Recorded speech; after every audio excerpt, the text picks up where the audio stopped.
respecto a la información que dan allí, Chaede, yo tengo otra información. De acuerdo a mi fuente, pues no hay heridos. Hubo un intento de motín en la cárcel de La Victoria, producto del traslado de unos 4 reclusos que estaban bregando ahí dentro de la cárcel con drogas. Eso es algo muy normal, cotidiano en La Victoria, todos lo sabemos. Y al trasladar a estos internos, pues otros se sublevaron. Dice mi fuente que solamente pues usaron perdigones, que es lo que están utilizando ahora. Ya hace mucho tiempo que la seguridad de las cárceles pues no utilizan balas como tal, armas como tal. Es decir que hay que esperar entonces. No hay heridos, no hay heridos. No hay heridos, según mi fuente. O sea, porque los perdigones no hieren, ¿no? Puede haber tiros de perdigones y no se le haya pegado a nadie. Ajá.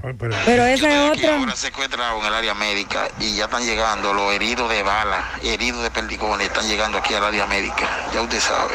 Sí, esa es una persona que está allá. Sí, porque definitivamente. En la cárcel de La Victoria, ese está allá. Julieta, yo le ¿Una preguntaba persona o un preso? a un interno. Un interno. Yo le Ay, preguntaba a un no, interno que, bueno, pero ¿cómo ustedes pueden llamar desde la cárcel? Dice, no. Eso es como el eslogan de República Dominicana, lo tiene todo. En la cárcel lo tenemos todo. Lo digo, tenemos todo. Ese es un interno que está allá. Y vamos entonces ahora a pedirle a las autoridades precisamente que de manera oficial pues informen. Estaba en el área médica precisamente cuando empezaron a llegar los heridos de balas y perdigones, como él mismo dijo en el audio. Bueno, vamos entonces otra cosa, por Dios. Vamos a pedirle a las autoridades entonces de la Dirección General de Prisiones que llame al gobierno de la mañana y le informe al país cuál es la situación real, porque tenemos 2 informaciones diferentes. Miren, señores, Acción Empresarial por la Educación, mejor conocido por todo como Educa, insiste en que el gobierno debe abrir las clases de manera presencial. El director de esa entidad, Darwin Caraballo, plantea un retorno parcial y progresivo de la presencialidad educativa en zonas, él dice, del país en que sea posible. Pero yo me pregunto, sabemos que hay una asociación, Rosendo conversó sobre eso, de padres que están presionando para que las aulas vuelvan a abrir y los estudiantes vayan a las escuelas, la educación vuelva a ser presencial. Entendemos quizás la situación por la que pasan los padres, el nivel de estrés al que pudieran estar sometidos, la impotencia que pudieran sentir, algunos que no tienen quizás todas las herramientas para ayudar a sus hijos en el proceso, pero que una institución como Educa insista en que las clases deben ser presenciales, a mí no me hace sentido. Y me pregunto, ¿cuál es el afán de traer al debate en estos momentos esa posibilidad?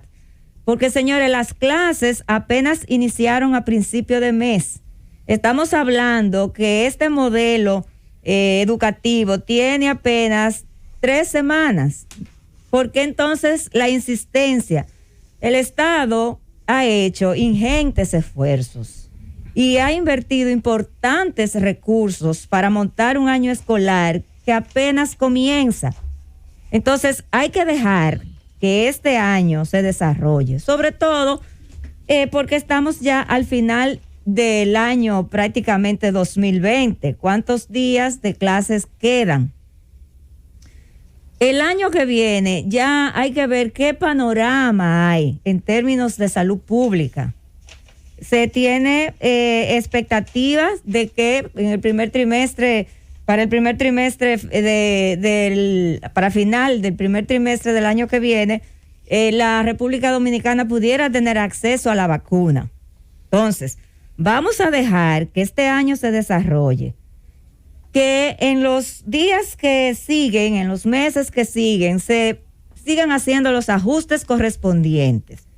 Porque no podemos, después de haber hecho toda la inversión que se ha hecho, empezar a 3 semanas de implementada la modalidad a distancia, a querer cambiar las cosas. empezar a hacer cambios que además pueden poner en riesgo la salud de nuestros estudiantes. Las razones que llevaron a las autoridades a montar el año escolar bajo la modalidad a distancia y virtual no han variado, señores. Seguimos teniendo diariamente un número importante de contagios en el país y tenemos una positividad que está entre un 10 y un 11% y que no ha experimentado ninguna baja. Solamente hay que ver, tomar como ejemplo, por ejemplo, al alcalde de Nueva York, a Bill de Blasio. Cerró la semana pasada las escuelas porque había una positividad menor del 5% y nosotros estamos rodando el 11%. Y ya entonces nosotros estamos hablando de mandar a nuestros estudiantes a las aulas. En un país donde los protocolos se aplican los primeros 3 días y luego todo se relaja y luego nada se cumple. Ustedes se imaginan los estudiantes, principalmente los estudiantes de básica, en las escuelas, en las aulas. Ustedes se imaginan a los profesores lidiando con 30, 40 estudiantes en un aula para lograr, primero, que cumplan con el protocolo de distanciamiento, del uso de la mascarilla. Entonces, yo pienso que no deben ahora las autoridades intentar cambiar el rumbo emprendido por presiones ni de los padres, ni por posiciones de instituciones que tienen mucho peso mediático, como es el caso de Educa, ni por los inconvenientes que se presentan en la propia modalidad que se está llevando a cabo. Deben seguir firmes. Las autoridades deben estar enfocados en ir haciendo los ajustes en el camino. Ir viendo a ver qué cosas se pueden ajustar, qué cosas se pueden mejorar. Y entonces, para el año entrante, si el panorama es diferente, que ojalá y que sea así, que exista la vacuna, como decía, y que ésta pueda ser aplicada a la población dominicana, entonces hacer eso que plantea hoy, en este momento Educa, volver a las aulas de manera parcial y progresiva para ir midiendo también. Pero eso es para el año que viene, no ahora. Yo pienso que esa propuesta de Educa en estos momentos es totalmente extemporánea y podría inclusive resultar contraproducente y precipitada. Por otro lado, me quiero referir a la instrucción general que emitió la jefa del Ministerio Público en la que prohíbe a los fiscales que atiendan casos de violencia de género a no levantar actas de compromiso. Nada nuevo en los esfuerzos que tradicionalmente hacen los procuradores que le ha tocado dirigir los destinos de esa institución. No es la primera vez que un procurador general de la República da una instrucción general a sus fiscales en ese sentido. No es la primera vez que se prohíbe los acuerdos en materia de violencia de género. No es la primera vez que se establecen los mecanismos para aquellos acuerdos parciales o plenos que establece que de hecho, esa fue una instrucción general que dio el anterior Procurador General de la República en el marco del Plan Nacional contra la Violencia de Género, de que para que pudiera realizarse un tipo de estos acuerdos, que además está contemplado en la ley, está contemplado en el propio Código Procesal Penal, pues estos deben ser primeros evaluados y autorizados por el Director Nacional de Persecución. Nada de esas resoluciones y de esas instrucciones funcionan al 100%. Nada de eso es garantía de que las mujeres no mueran a manos de sus parejas y exparejas. ¿Por qué? Porque falta algo importante, falta el mecanismo de supervisión.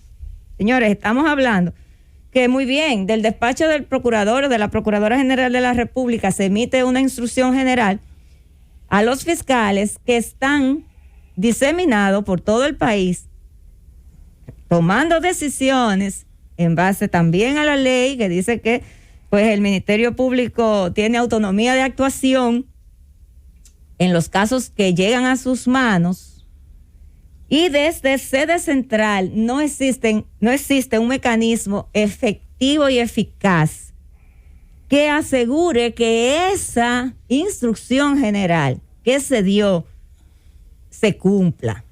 Entonces, pienso que más allá de emitir las instrucciones generales, la institución debe de invertir mayores recursos, por ejemplo, en fortalecer la Coordinación Nacional de Violencia de Género, que está llamada a realizar precisamente esa supervisión para que esta unidad que la dirige la magistrada Andrea Villacamacho. Excúseme, querida doctora Tejada, Julieta Tejada, porque hay una falla ahí en su comentario grave, ¿verdad? Que yo quiero corregir. Y me excuse el atrevimiento. Para nada, don Álvaro.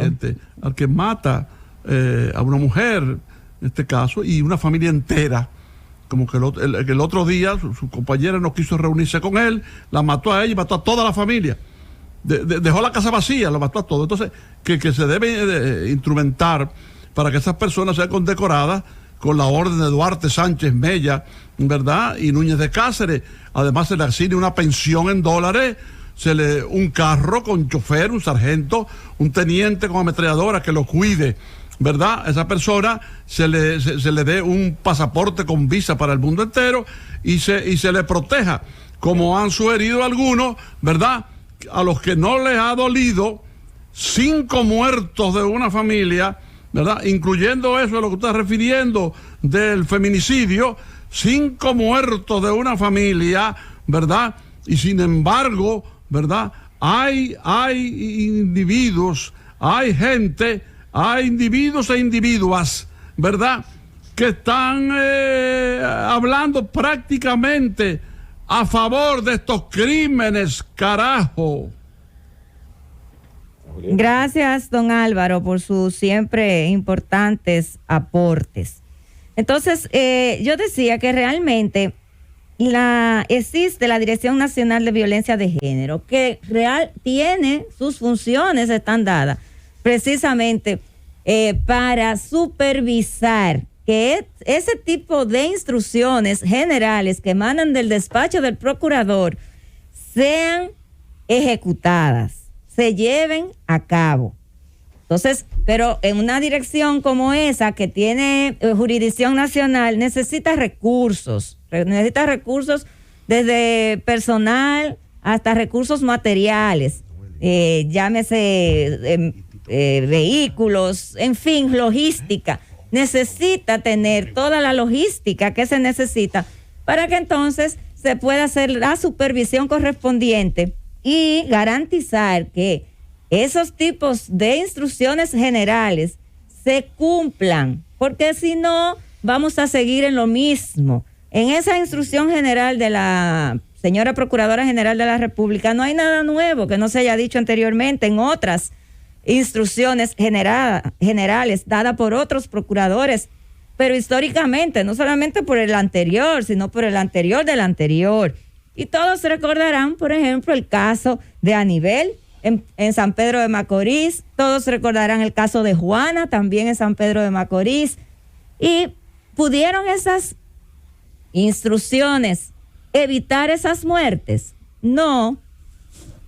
¿Pudieron esas instrucciones evitar que se hicieran los acuerdos? No. Entonces, yo pienso que es un tema, señor director, de supervisión efectiva en este tipo de instrucciones y de medidas que se toman desde el despacho, porque tenemos que saber que el Procurador General de la República es uno y está aquí. Y en el país hay cientos de fiscales que están trabajando y que están tomando decisiones. Entonces, ¿cómo supervisar esas decisiones? Ahí está el gran desafío. Vámonos, Cundo.